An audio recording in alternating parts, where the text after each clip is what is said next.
Now we've got some amazing panelists who are joining us. And let me tell you, this is all about how banks and financial institutions are making the most of AI.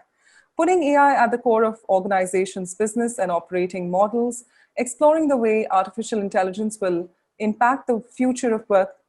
We're talking about accelerating digital transformation using artificial intelligence, data analytics, and a hybrid cloud in the post-pandemic world, solving uncertain and variable supply and demand in the market through data analytics, geopolitics of AI, and using AI and data analytics to predict and support operations and supply disruptions, suboptimal workforce allocation, and changing consumer confidence and priorities.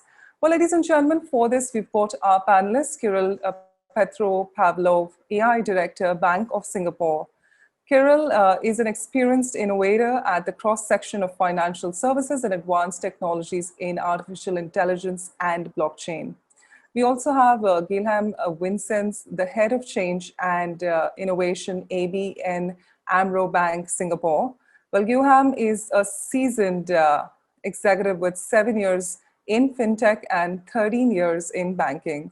A passionate digital evangelist, he challenges the status quo, fosters innovation, drives strategy, and develops partnership with the fintech ecosystem. We also are joined by Neha Malhotra, VP, Cybersecurity Program Manager, Credit Suisse, Singapore. Well, Neha has experience driving initiatives across multiple cybersecurity domains, ranging from IAM, endpoint protection, vulnerability management, network security, and more. We are also joined by our panelists, Lawrence Wee, Chief Data Scientist, Alliance Asia Pacific, Singapore. Well, Lawrence, an innovator and strategist in data science and artificial intelligence, he leads and mentors data scientists co-creating AI solutions in healthcare, pharmaceuticals, financial services, and cybersecurity. And this entire panel is going to be moderated, ladies and gentlemen, by Dr. James Ong, the Managing Director, Artificial Intelligence International Institute, which is AIII Singapore. Dr. James has 30 plus years of experience in technology and strategy advisory services in Asia, US, and Europe, advising many Fortune 500 companies on enterprise digital transformation across multiple generations of technology evolution. Well, ladies and gentlemen, with this, I pass it on to my able panelists. Over to you, Dr. James, for taking it forward with your panel. Thank you so much. Thank you very much, Bhavana. Can you all hear me well? Yes, wonderful. First of all, my name is James Ong. I really appreciate World AI Show for inviting me to moderate this panel with a distinguished list of qualified and experienced veterans in technology in the financial services industry. And I'm glad to be collaborating with them in this panel. This is a topic that is very, very interesting to me because I've been involved in the financial services as well in the 20 years ago to lead the mobile transformation in the banking industry in the security area. So one of the things that I like to open up for this discussion is that Singapore, as you all know, Singapore is the 4th largest financial center in the world, has over 1,200 financial institutions. And of course, over here, there are 4 of them, right? All the 4 major organizations. And at the same time, by the end of this year, Singapore will be hosting the largest fintech festival in the world. So this is the happening place for fintech. And AI is definitely one of the core technology in addition to blockchain. And also Singapore being a financial center, also a technology center, will play a big role in the whole world transformation in terms of technology and financial services. I think this panel discussion as we have may lead to some understanding, insight, as well as ideas for how to make Singapore even more strategic as a financial center. So I envision that if Singapore is successful in the digital transformation in the financial services sector, many of the organization is going to become autonomous enterprise. They're going to be more autonomous in terms of efficiency, productivity, aligned with the previous speaker that have spoken. So with that, I'd like to open up the whole panel discussion one by one. starting with each of the panel speakers to share about 2 to 3 minutes your current role within your organization in terms of AI. Second, what are the priority do you think are there for your organization, or what you think is your priority? And last but not least, any example that will be very helpful. Maybe I should start with Kirill. He's from Bank of Singapore. You want to take over? Sure, absolutely. Thanks for introducing, and it's really great to be here. So I think just in a short summary, just to give you an idea as well to everyone who's maybe not very familiar with Bank of Singapore, it's not one of those very commercial or very per se retail banking. It's the bank that is focusing on private wealth only. So what we do is obviously we are, I would say, focusing at the moment a lot on the customer experience. We're looking at especially during this pandemic time, where we're looking at how to improve our communication, how to improve our interaction and overall services to our customers.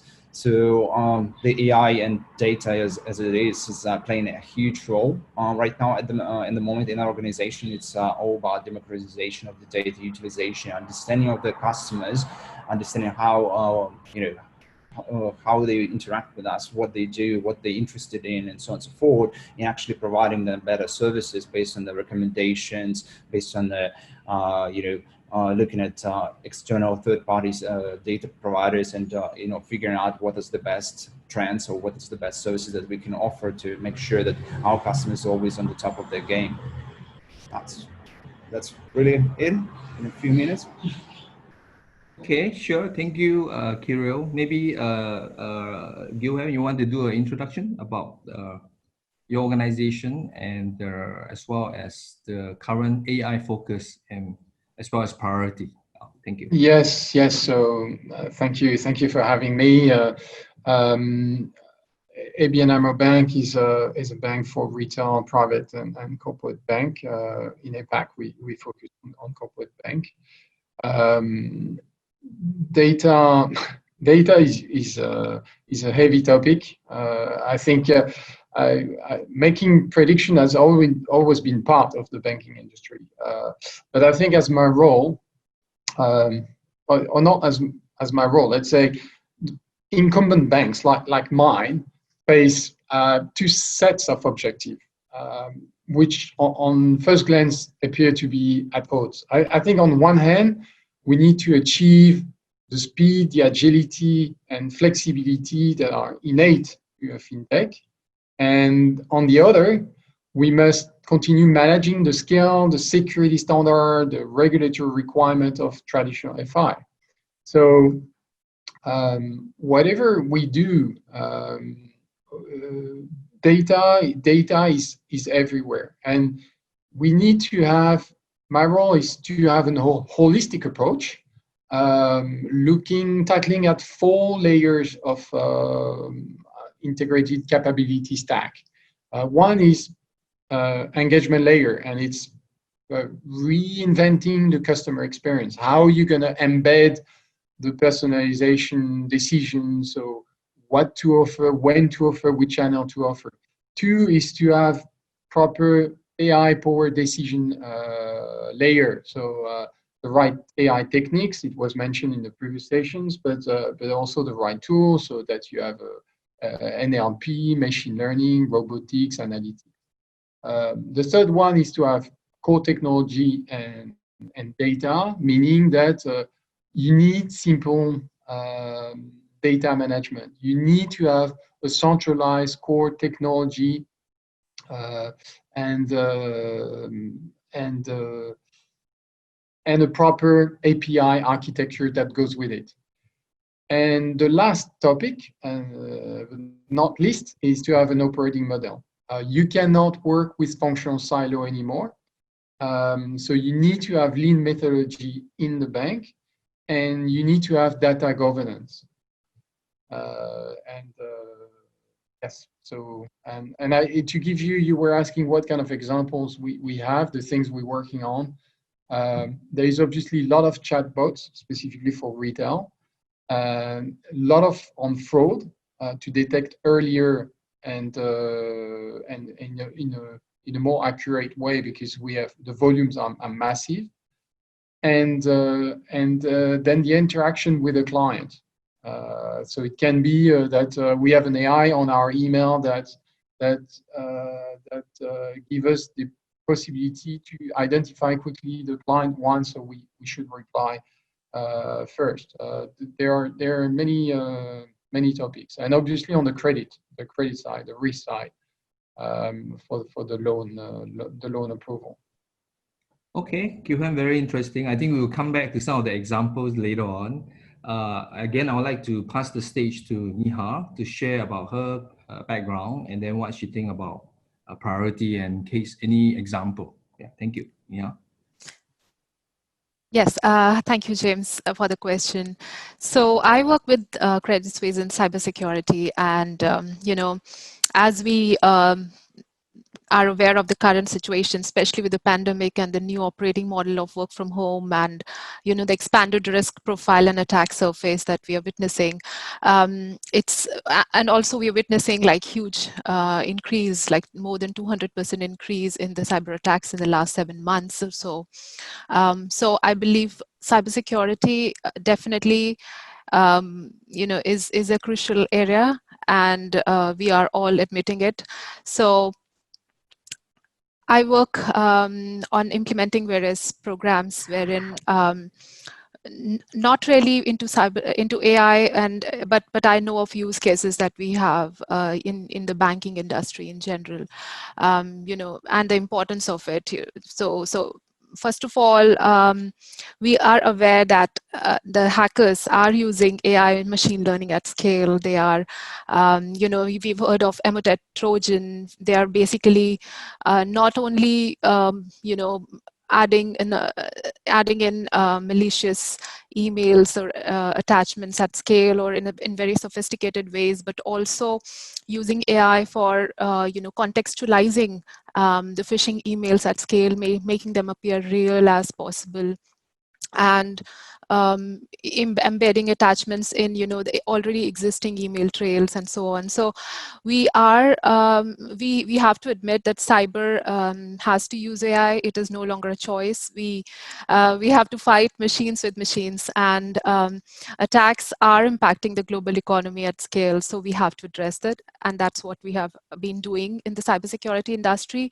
We have been using AI, machine learning, and to the constantly evolving landscape. And as we know that the humongous amount of data that we have, we have to stop the actions in real time. A security analyst just steps away from their screen to get a cup of coffee, and thousands of companies' computers are locked up. That's not a situation we want to get into, right? So, or if an attack happens at 3 a.m. So we want to have a real-time detection and prevention mechanism in place, and we are using AI machine learning in a lot of those areas, as well as incident response, real-time phishing detection, and so on and so forth. So that's a brief about it. Okay. Neha, very interesting. I think I want to point out some of the very important point that you mentioned. You just mentioned that there's no choice, right? There's machine attacking machine. If the bad guy are using AI, you better get AI. So I'm going to come back to you about the kind of change that's going to happen, because this is not about I don't want to do AI, I choose to do AI. I don't think there's a choice. That's what this panel is all about. So we're going to come back to some of this topic later on. Lawrence, you are in the insurance industry, right? So love to hear from you. Hi guys, thank you James for the introduction. Maybe I'll just give you guys a brief background of Allianz. I mean, in case some of you may not have a full idea of what Allianz is doing. So Allianz essentially is a global financial services company. There are fund management lines, there are insurance lines, and bond management, and so on and so forth. Of which insurance is the biggest business. So I'm part of the insurance business. And if you were to read reports on how insurers are tackling AI and such, you realize that the insurers are very concerned about a few things, right? If you look at the whole value chain of an insurer, it starts from attracting customers, engaging them, underwriting their policies, and then if they claim, there's a claims management part. And then also getting them to stay on with the company, to stay on the policies for as long as possible.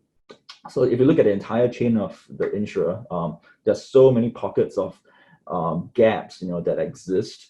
Typically for big insurer, they'll be very concerned about things like reaching out to customers, being close to the customer, getting their data or understanding more about the customers.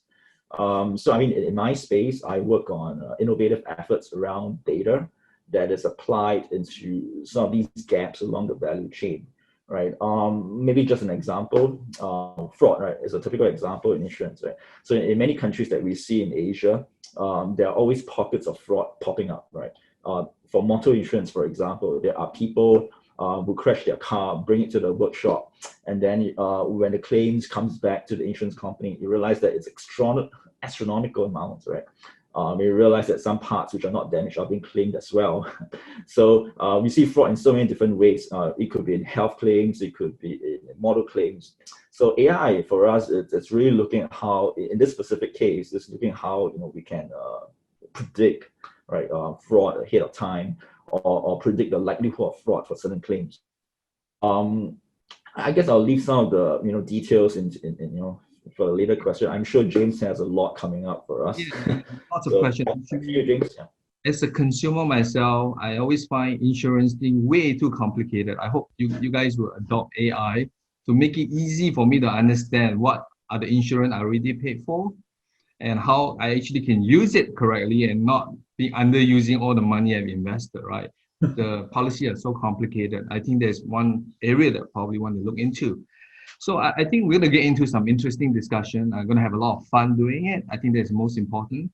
So to guide our audience a little bit, right? I think what we're going to talk about is going from change to operations and then the people, human side of things. I think we only have 45 minutes. So I want to start with the topic of change, right? I think that is a topic quite relevant to Guilhem because he's the director of change and innovation, right? For example, right? So I think I want to start with the change, and in terms of AI bringing the change, or how to change the organization to adopt AI as well. I think these two things has to work together, right? So Guilhem, I'd like to get your perspective on the change part of things, right? Or digital transformation, right? And I think you're right to start with change because it all starts with culture. It doesn't start with tool and algorithm. It starts really with a process, a culture. The whole thing, I think, is to explain first how to manage data. The data governance is something that we should start with. So I give you an example. So we wanted in our company, we wanted to have a data lake to be able to do some analytics and modeling. So rather than just starting with data analyst and data engineer and on their own, what we thought is that we have to tackle on the sources. So looking at how we can, in one way, standardize, but improve the data quality, improve the structure of the data, but really the data quality. And one of the aspects was, okay, how we can give accountability and ownership. And I think one of the answers that I found here, specifically in Singapore, is to leverage on the mass guidelines that are coming up on a regular basis. And there was a big one, which is called Mass 610, which require much more data points from our clients and much more granular. So the trick for me was to go to all the bankers and explain that they own the data of these new data points and that they have an asset and an edge if they maintain it, because the data quality will improve, therefore the RWA will improve, therefore the cost of capital would be better, and so on. So by doing that, we enable to bring more people conscious about the data, and then the other point is to say, okay, we're not going to build AI techniques or even modeling or analytics on our own. We need to have a cross IT business stream organized by platforms, and to have people working together. That's why you move from what we say, okay, we used to have waterfall project, to something much more linear, where you have small teams and small sprints that enable you to have an iterative, basically, process to implement things. And you can start simple by indeed saying, okay, I'm gonna provide customer insight by analytics, and then you can go further step by step by providing some modeling, and then implement different kind of AI, starting by supervised machine learning. Okay. So that's really the journey. Okay, it seems to me that because this wave of AI is a lot focused on machine learning and deep learning, so everybody is focusing a lot on the data side. I actually want to reference to a previous panel session where one of the speaker actually says, right, there's a cliche that says that data is the new oil, right? But he actually corrected that. He said data is the new water. If you have clean water, you have clean AI. You have dirty water, you have dirty AI. I think that is a very important lesson that I like to highlight so that our audience can take away from this thing. Don't think of it as the oil, think of it as water, because water is even more important than oil, right? For example. Of course, data is an essential part to the current machine learning and deep learning paradigm. But I just want to bring out that AI is actually beyond deep learning and machine learning. There's actually symbolic logic and many other theoretical base of AI in the last 50 years. Now, I get back to the topic of change, right? Neha has actually mentioned earlier, AI is inevitable, right? Basically, because if your competitor, business competitor, or your intruders are using AI, you better start to think about AI. It's not options, right? So Neha, maybe you want to talk about how do you, since you're doing cybersecurity yourself, right? Why would a company need to change in terms of mindset and take the seriousness of AI in the security? Singapore actually has faced a healthcare intrusion before in the health data. Even the Prime Minister's data got stolen, right? So I'd like you to talk about what is the mindset change, okay, to make it happen. Thank you, Neha. Sure. I mean, yes, you mentioned it right, and there are so many other examples. The latest one being, hackers disguising malware attack as new detail on Donald Trump's COVID-19 illness, where the phishing email link takes the users to a Google document that seems to be legitimate, but that document contains a malicious link from where the malware can be downloaded. So it's so visible that AI is being used for writing more personalized, more convincing phishing email, or to steal specific files from a computer rather than massive downloads that may trigger detection. So as you mentioned, for digital transformation, when we say it's the foundational change in how an organization delivers value to the customers. Coming back to cybersecurity, we used to have that mindset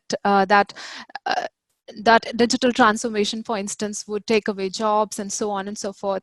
But we need to understand that we are trying to augment human intelligence. We're not trying to replace humans. We are trying to, the jobs would get replaced, not removed. So key benefit in cybersecurity, is that it identifies and reacts to suspected problems in real time. That's, as I mentioned, is really a quintessential. And there's automation that plays real big time. And coming back to, the mindset shift. So we have to understand that the current role in AI in security, for instance, is to make our human intelligence more effective in finding evidence of cyber attacks, or, that's seen through the application of machine learning. And though it means that, we as security analysts or security experts focus more on of our intuition and experience on more productive tasks rather than wasting time tediously crunching data. And this means that evidence, for example, can be found and analyzed more quickly, and the discovery time is reduced, and then we can actually work on the it's kind of saying that spreadsheets have made accountants redundant. I mean, so we need to understand that AI, while we are talking about it, the mindset shift also, I guess, has already come across with the COVID situation, the pandemic that we've seen and witnessed. And it's not only transformed the companies that used to have a 3 or 5 year plan, but also the SMEs and so on. So for banking and other big financial institutions, it's really crucial when it comes to competing with the native fintech companies, for example. So. Yeah, I think that's really important to understand that we are augmenting human intelligence. We are reducing our repetitive tasks in one way, and also we need to counter a measure. Okay, I might give you an example simply about deep fakes, right? They're used everywhere. It's easiest thing to create when it comes to malicious cyber usage, and we can just go to a website with a few clicks, uploading a few images or audios or videos. We can come up with and then refine those the synthetic data that as we term them to be. So what is a countermeasure? Can humans fight that? I mean, it's machine learning only that we are using for forgery detection, for basically using to counter as a countermeasure to the machine learning attacks mostly. Yeah. Understand. I mean, it's essential that we have AI to protect us. I think that is the first basis of everything we do in a financial institution, right? And the risk. So maybe I want to shift the question to Kirill. You are in the business at Bank of Singapore to make money for your customer. I'm curious whether you're able to share what are the things you guys are doing as the AI director to make money for the customer. Right. Oh, that's a good question. So there are multiple directions that obviously we're taking. There was rightly mentioned as well. One of the things is that you mentioned that the data is in a core. I mean, there's no AI without the data, right? So one of the things is obviously is to get in the right data, and then not only there's a concept of that the banks have all the data, right? So there's a lot of data about the customers, a lot of data about the transactions, what's going on in the world and everything. So, but that's only partially true. There's so much more data out there. So this one of the things that we're looking at is obviously as well utilization of the alternative data. So the data comes from the different data sources, like obviously we've got the Bloombergs, Reuters, and whatnot, right? So there's a data that about what's going on there. We're obviously looking at as well at the some of the things that are happening on the news, on the social media, and whatnot, to understand better what our customer groups can be interested in, what are the next things that are happening on the market, and what we can offer, right? So we're looking at the trends, we're looking at the things that are happening right now in the world, and based on that, we can adapt. I think one of the really good examples is in the beginning of the year when we all sort of entered this COVID-19 situation, right?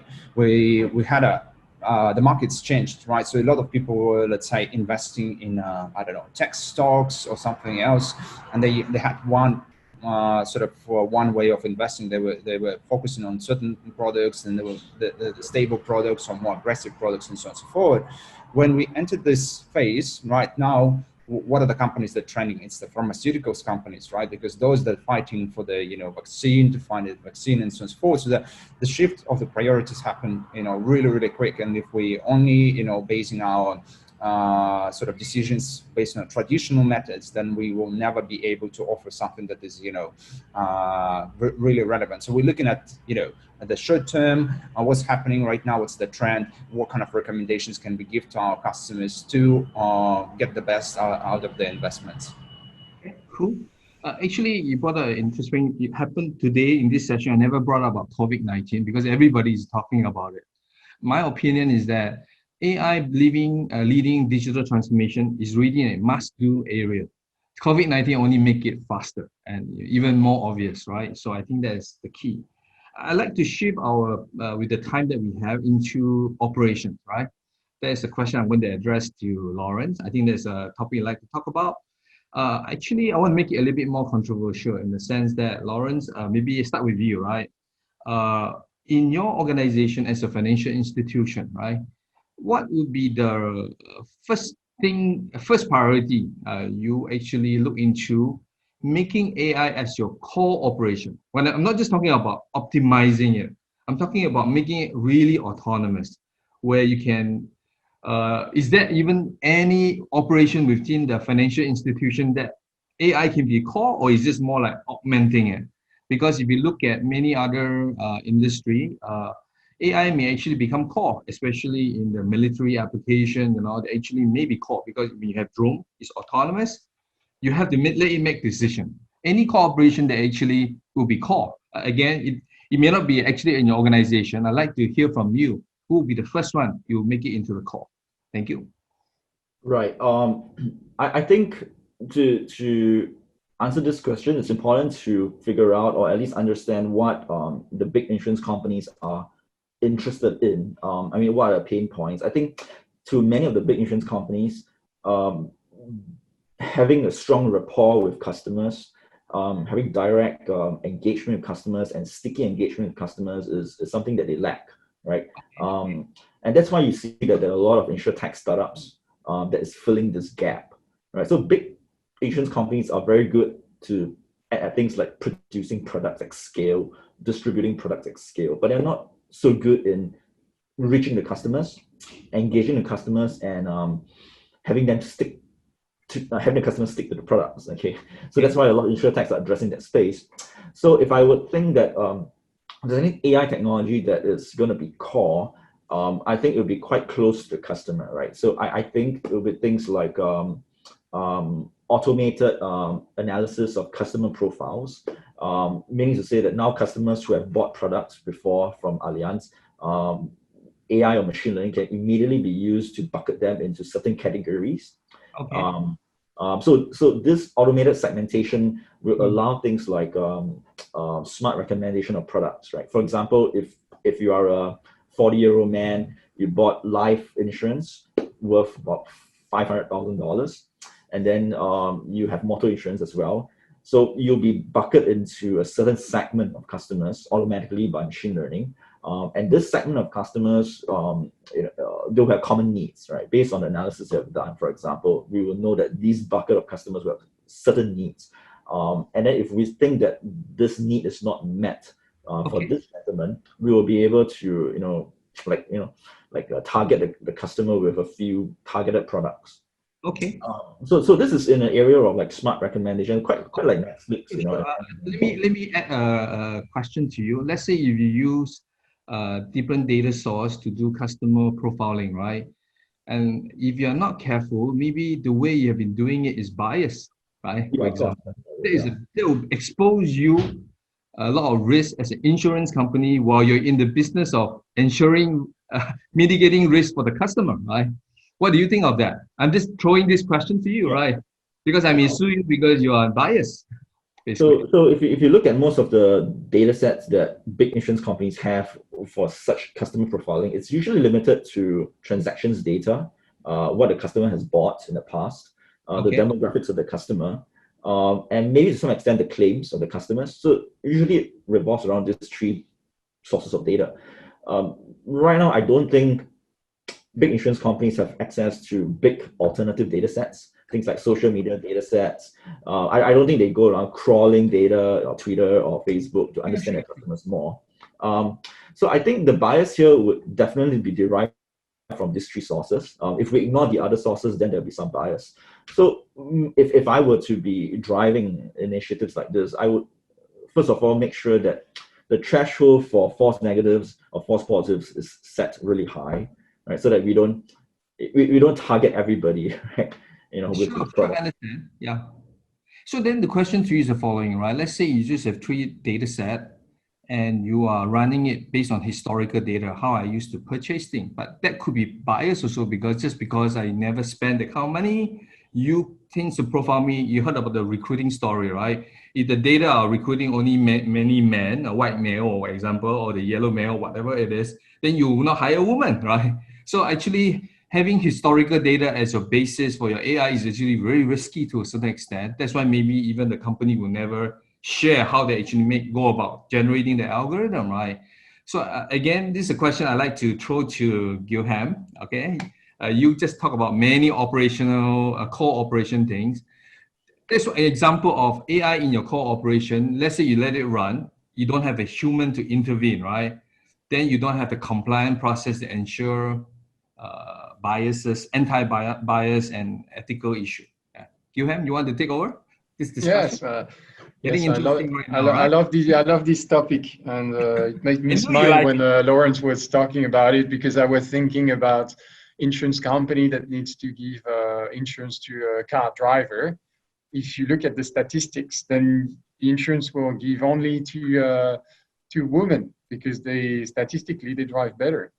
It's coming from the data, but you're right. I mean, intrinsically, we really feel a duty of doing things fairly. I mean, this whole topic about bias and ethic is huge. There's a lot of lots of regulation around it. Regulation that we have to comply with the terms of data handling. So, for instance, GDPR or PDPA, but also duty of care, things that we do are on the benefit of the client. So when we develop an AI model, we have to make sure that we comply with all those regulations.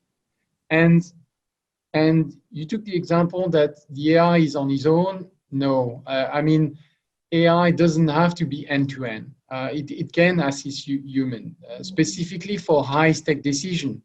I think we're looking more and more in banks in a bionic model. So technology that is here to strengthen the human capabilities, and Neha mentioned that as well. But the ethical questions are big in banking, much more than if you have a suggestion by Netflix on your next movie via an AI. I think a good example is that I know that in the Netherlands, for credit loan application, we have chosen to exclude postcode because it's just discriminatory. And we cannot use data for commercial reasons. So it's only, we can use the data only for duty of care. We can do a lot, but when it becomes unethical, yeah, we cannot. So it's an interesting debate. Ourselves, we have, within the bank, we have an ethical committee. And in Singapore, there is also there is a guideline called FIT. I think it stands for fairness, ethics, accountability, and transparency. So there is a number of things that we can follow. Yeah, actually, a good point. I do want to point out that while all the institution, organization are looking into data as a source of governance towards AI, I think the AI system itself also need to have a governance framework, and there are many other countries working on it. And I also foresee that in the near future, not just data, knowledge, okay, which is the first generation AI, actually will be another type of information or asset that needs to be governed, because these are very valuable to the organization as well, right? Before I transition to the human side of AI in a financial institution, I'd like to throw the question to Neha again, because this is related to her, about these operations. Neha, imagine like you are doing security, right, for the organization. If this is your core, right, and you're letting AI making a lot of the decision for you, will we be facing a situation where we think the AI is doing the right thing for us to protect us? Maybe actually it itself has evolved into something else that is actually not within our awareness or control. Would you make AI your core security manager, for example? So that's a great question. I think we need to firstly understand, that AI we can't use AI considering it as a cybersecurity product. It is not, because it's actually not. So it's a technology that can supplement other IT security tools to make them more effective. Secondly, machine learning tools can be used to help analysts quickly look through security logs, analyze risk capabilities, monitor network activity, and take action in response to certain events. But before everything else, taking a step back, organizations also need to think about what problems they are aiming to solve before investing in the AI tools, right? Even if it's to enhance cybersecurity or for any other business. So I'm not very convinced on saying that even though machine learning AI are playing increasing role in cybersecurity with security tools, analyzing data from millions of cyber incidents and using it to identify potential threats. I mean, that's already all in use, and it's a good fit for anti-malware solutions because machine learning is well suited to solve fuzzy logic problems and so on. But definitely human intervention is really, really crucial. I don't think that we can just set up a system and leave it for working without supervision. It is definitely not something that I see or foresee. Even if we look at, data leakage prevention, for example, that's for detecting and preventing insider attacks. Every system that we look at, we need to have that human intervention, and that's why we say that we want to use it to augment human intelligence to, to free up the time for the security experts to really focus on the business cases and the use cases and the, on understanding what are the trends in the attacks and, developing systems accordingly, but also on a supervised mode. Okay, cool. That means, sounds like being a core operation for AI may not be immediately on the feasible list, right? So that's good. I actually saw that we have quite a number of questions coming in, and we have another category of talks. I think we probably have another 10 minutes or so. So I need to manage the time. So I like to transition to human, because two of the questions are kind of related to the human side of things about ethics and governance, right? So I want to bring the question to Kirill about the future of work, right? In the sense that with AI may not be the core inside our core operations. That means human has to some repetitive job may be replaced, right? So human will still have to learn to work with AI and collaboratively, right? In the sense, one of the most important topic actually that was raised, one of the question from Clarin Fernandez is that, I'm going to read the question now. Can the panel discuss the ethical governance framework or model that BFSI, banking and financial service institution, need to implement to ensure the necessary oversight over the use of AI in the firm? This is one of my favorite topics, right? So I will let Kirill kind of address that. I'm sure you guys are managing billions of dollars for your customer and you're using AI. I'd like to hear what kind of governance structure you have. That means if it's good, I'm sure a lot of audience is going to put a lot of money in Bank of Singapore. Yeah, man. I definitely can say it's good. Yeah. That's good. I think we can get, if we actually talking about the human part of it, as Neha also mentioned, and I would agree with that, is that we're not replacing the humans with a machine per se, right?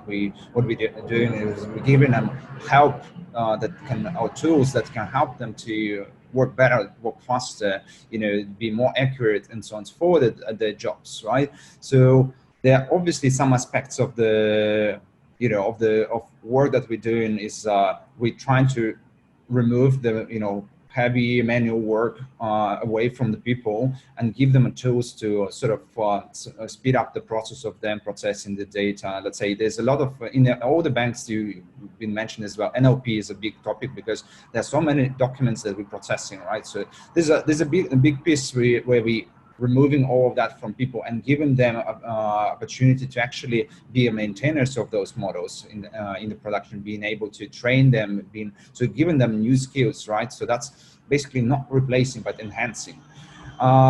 In terms of sort of a guidelines, ethical and guidelines, this is a tricky topic no matter how you look at that, because I mean, obviously there's there's a certain ethics that you have to apply always when, especially if you're talking about when you're trying to address the customer experience, or how far can you go into understanding your customer? Do you want to go really far and start looking at them from all the perspectives of their life?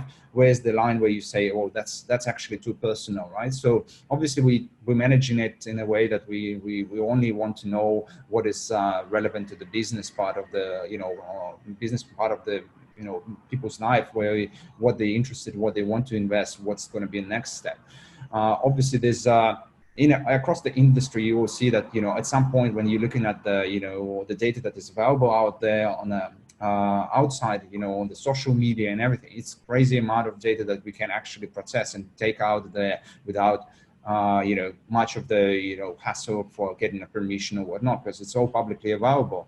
I mean, we're living in the age where we're posting a lot of things online, and we assume that they are private, but I mean, in fact, we had the case of, Facebook and Cambridge Analytica, where, a lot of data got leaked, and, people without being aware been actually analyzed, right? So the ethics is a big topic. And then for the banks, I think it's very, very important, because we also, the way we build AI, the way we work with AI, building the models and everything, everything has to be accountable. We are accountable. We are more audited by MAS.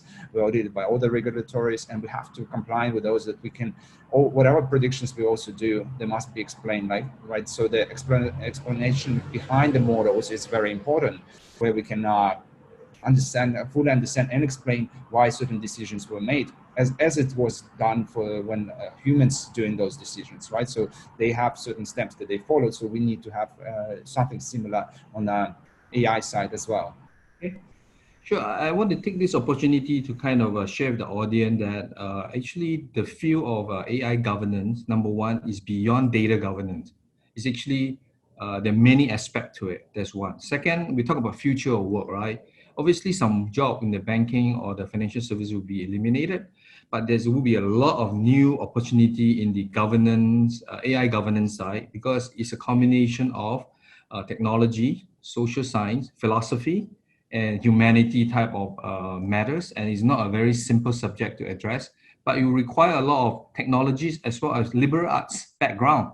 So I think this is where I think the industry needs to look into other aspects beyond just the technology side. I think that will be very helpful, right? So I think, and then for this particular question on the governance, I want to throw out to one of the panels to kind of, do you have anything to add on that? I do have another question from the audience. Yeah. Anyone want to take on this governance or anything quick? None, then I'll move on to the next questions. Again, one more time, AI governance, actually, there are people working on it at the university level as well as in the industry level. Okay, I think this is a very good topic to make sure that organizations are sustainable in the adoption of AI. So the next question from the audience is from Hafez Nazri. The question is, to anyone in the panel, what's the framework that you use to make sure AI initiative is successful in a financial institution? And how to remove blockers like security concern, bias, algorithm, and etc. Oh, okay, this is a question about change. Again, Guilhem, I'm sure you love to answer that. Or Neha, feel free, whoever want to answer these questions. Want to address? Okay, maybe I can pitch in a bit on it. We have to firstly identify, if you are thinking of pushing the boundaries of how you want to optimize your operations, or, to create new services to augment your team's capabilities, AI can definitely help. But you have to identify firstly the areas of your business where AI can provide maximum value overall. You have to understand the cost of implications of AI on your business. And if your business can afford an AI-based solution that can provide a decent value-based proposition and increased efficiency, then you should opt for it. But you also should determine the implications of AI on your revenue model. By employing the right AI technology to your business, you can accelerate growth. But Of course, business leaders should not forcefully include AI in their operations. Instead, there has to be some specific workflow in which AI can provide maximum value. And we know that implementing AI comes at a cost. And so value analysis is essential to make sure your investment gives you the maximum return. And yes, digitization definitely brings monetary benefits and helps track various critical areas of your business to reduce risks such as finance frauds and so on. So you have to figure out basically, and also I guess there's one more crucial part to it, has already been mentioned a few times, is the right amount of digitized data that you have. You have to ask the right questions, like what are the different forms of digital data that your company collects, and how do you store them? And for the investment of time and money required, would AI provide a better return over time? So yeah, these are the basic things I think you can start with. Apologize for Neha, we kind of like running out of time. I just want to quickly conclude on this particular question with my perspective is that financial institutions are designed to be conservative, right? So one way is to rethink this whole thing is don't think about doing it internally, but create an open ecosystem to innovate with startup out there. So let them take all the risks and the agility, then see how to collaborate with them, and nurture them, and etc. I think that was the way by which you can make AI projects successful rather than just immediately do it internally. So I think with time limiting, I'm going to need to kind of conclude. I'd like to have each one of them, starting with Lawrence, kind of a concluding remarks about this, maybe 30 seconds or something like that. Maybe, sorry, you're on mute, Lauren. Maybe in the sense that, what are any concluding remark about, let's say, how financial institution or what Singapore can be successful in adopting AI in the financial services industry? Any comment? That's all. Right. I think to me, AI is a journey for whatever enterprise. There's always a starting point. I think earlier when we talk about buyers and all, I think this is something that will be worked on as we move along. But it shouldn't be a showstopper for organizations. Obviously, there's a lot of work going on, so I think let's keep on going. It's okay to make mistakes, hopefully not too big mistakes, but let's just move on. Okay, good. Do it, but be willing to take on the risk, right? Okay. Guilhem, you want to say something to conclude? Advice for your organization or other organization or Singapore? Yes, just a quick thing. I want to rebound on what Kirill said. I think I want to finish with a question mark, basically, is because I think it's going to be a big debate later on, is who actually owns whose data? You and I, we want to be in control of our data, but we rarely are. Whatever it's commercial data, or it's the page that you view, or it's your health data, etc. So I think it's going to be a big debate in the society, and not only in the bank industry. Great question. Maybe we have we ask TriScon to organize a panel just to discuss this, right? Next time. Kirill, you want to conclude? I think it was a really great discussion. We've touched on many points, right? So I think the most important point is it is a journey, and I think a lot of companies in Singapore particularly already onboarded on this journey and pushing for it. There's obviously collaboration has to be happening between the companies, the big financial institutions, and as well as the fintech companies. Obviously there's expertise is growing in Singapore, so I think this is a really good point. And of course, one of the things that's really important to focus is the security, accountability, and following the frameworks. Sure. You are from Bank of Singapore, so you have a very big responsibility for the advocating financial services of Singapore. Last but not least, I want to invite Neha to close, because obviously I'm sure you're going to have something very interesting to say, right? Neha. Thank you, James, and thank you for the panel for the interesting discussion. I guess just want to add to what everyone has mentioned. AI is powerful and is impacting the future of virtually every industry and every human being. So we need to get most of AI. I would say that companies need more than just data infrastructure or off-the-shelf analytics. I mean, they need to redesign their investment processes and treat AI as one of their core strategy. And of course, we we would use AI and robotics as a disruptive force with investment potential. So the world of the future belongs to those businesses who best work out how to use the new incredibly powerful tools, to perform complex tasks. Okay, thank you, Neha. Thank you. I'd like to have a concluding remark as well, just 30 seconds. I'm from Artificial Intelligence International Institute, a think tank on AI research. The topic, the vision that we have is on something called AI, sustainable AI. I think anybody who would love to talk about this topic, feel free to contact me. Right, I'd love to talk to you all, including the list of panel. We'd love to catch up again in person when possible. So with that, I'd like to thank all of you, all the panelists, for contributing your time from your experience as well, and hope that we can continue to have more sessions in the future. Last but not least, I'd like to thank all the audience for tuning in, and as well to our organizer at TriceCon for this AI, World AI shows. Can I pass back to Bhavana? Yes, absolutely. Thank you so much, Dr. James. Thank you, Guilhem. Thank you, Lawrence. Thank you, Kirill. And thank you, Neha, for joining us on this wonderful BFSI panel. It was incredible hearing all of you talk about it. Thank you once again for your brilliant insights today. Thank you. Thank you so much.